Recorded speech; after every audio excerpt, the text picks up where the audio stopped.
মালয়েশিয়ার বন্দি শিবিরগুলোতে ২০২৪ সালের পর অর্ধশতবন্দির মৃত্যুতে মানবাধিকার লঙ্ঘনের অভিযোগ তুলেছে একটি আন্তর্জাতিক মানবাধিকার সংস্থা। প্রতিনিধি সাফুল মামুন জানান, ২০২৪ সালে শুরু হওয়া কঠোর অভিবাসন অভিযান শুরুর পর থেকে দেশটির ইমিগ্রেশন ডিটেনশন সেন্টারে অন্তত ১৪০ জনের মৃত্যু হয়েছে।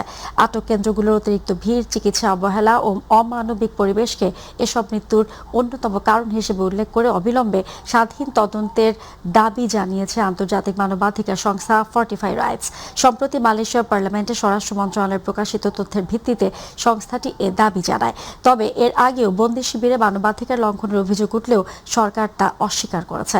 ফর্টিফাই রাইটস জানায়, পার্লামেন্টে দেওয়া স্বরাষ্ট্র মন্ত্রণালয়ের তথ্য মতে ২০২১ থেকে ২০২৫ সালের মধ্যে দেশটির অভিবাসন আটক কেন্দ্রে মোট ৪৬৫ জনের মৃত্যু হয়েছে।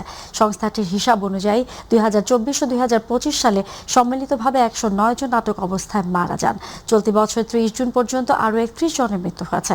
অভিবাসন আটক কেন্দ্র থেকে মুক্তি পাওয়া কয়েক ডজন ব্যক্তির সাক্ষাৎকার নিয়েছে ফর্টিফাই রাইটস। তাদের অভিযোগ, অসুস্থ হলেও অনেক সময় চিকিৎসা দেওয়া হতো না, চিকিৎসা পেতে দীর্ঘ সময় অপেক্ষা করতে হতো, এমনকি চিকিৎসা চাইলে শাস্তির মুখেও পড়তে হতো।